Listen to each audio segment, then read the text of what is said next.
Football fans may believe they've seen everything there is to see in the sport, only for an event on or off the pitch to capture a sense of awe and amazement, or just a sense of disbelief. In today's video, we look at the craziest and most unbelievable moments in football. The chloroform coach. During the first World Cup in Uruguay in 1930, a semi-final match between Argentina and the USA descended into chaos. Both teams were aggressively tackling opponent players with the intention to injure them. The Americans witnessed one of their star players get tackled and subsequently injured. As part of his job, Jack Coll, the trainer, raced to the downed player, throwing his medical bag to the ground in his rush. However, in this instance, a bottle of chloroform cracked open and bizarrely knocked the trainer out. He, not the injured player, had to be carted off on a stretcher. And it wasn't just him who was knocked out. The US proceeded to lose the game 6-1. Cantona's Kung Fu Kick. Eric Cantona was known for his antics on the pitch. Perhaps the most infamous incident in the flamboyant Frenchman's storied career has to be his Kung Fu Kick launched at Crystal Palace fan Matthew Simmons. Accounts of the event are contested, with Cantona claiming he had been racially abused. At the same time, Simmons protested that he had only shouted, "It's an early bath for you, Cantona." Either way, something inside Cantona snapped, and he launched himself over the advertising hoardings to aim an amazing two-footed WWE-style dropkick to Simmons' chest. After a lengthy investigation, he was banned for 8 months and forced to serve 120 hours of community service. PAOK president protests, disallowed goal. Greek owner of PAOK Salonika, Ivan Savidis, took the concept of power trip to a whole new level when he protested a goal that was ruled out for offside in 2018.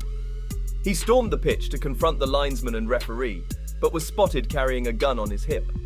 The opposing team, AEK Athens, left the pitch in fear for their lives, and the entire league was suspended in the wake of his actions. He was barred from attending matches for 3 years, and PAOK was docked 3 points. Aston Villa manager targeted in cabbage attack.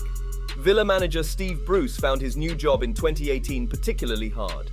This wasn't just due to poor results on the pitch, but also due to the actions of fans off it. A poor start to the season left many supporters disgruntled. One in particular decided it was best to take their actions out on the manager. Bruce was clattered by a cabbage, yes, a cabbage, while standing in his dugout. The perpetrator was never found or prosecuted, and Bruce's dignity was significantly tarnished. He ended up leaving Villa at the end of the season. Leeds manager forces his team to concede. In the 2019 English Championship match between Leeds United and Aston Villa, Leeds took the lead after Matthias Clich scored a controversial goal. While Villa players were expecting Leeds to kick the ball out after one of their players was injured on the pitch, Clich did not stop and ran from the halfway line to score. The repercussions of this came instantly, with Villa players and staff rushing onto the pitch to confront the player and the referee. The Leeds manager, Marcelo Bielsa, clearly empathized with the complaints as he forced his team to let Villa score the goal that drew the scoreboard. A rare piece of sportsmanship, yet an act of compassion that did not sit well with the home fans.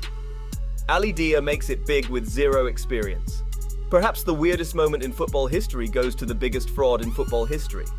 In 1996, Southampton and Graeme Souness made the worst signing of all time when they signed Ali Dia, a Senegalese international, allegedly recommended to the Saints by former Ballon d'Or winner George Weah. Or at least that's what they thought. Weah turned out to be Dia's roommate from his university days.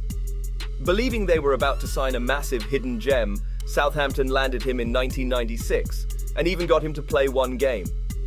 Bear in mind again that Dia had never played a match of professional football in his life. He pranced about on the pitch like a horse for 10 minutes, in the words of Souness, and was substituted early in the second half. A success story for Dia, and a moment of red-faced embarrassment for Southampton. So what are your thoughts on these crazy moments? Do let us know in the comments below. That's it for this video. If you enjoyed watching this video, don't forget to leave a like, subscribe, and ring that bell icon so you never miss our upcoming videos. Thanks for watching, and we'll see you in the next one.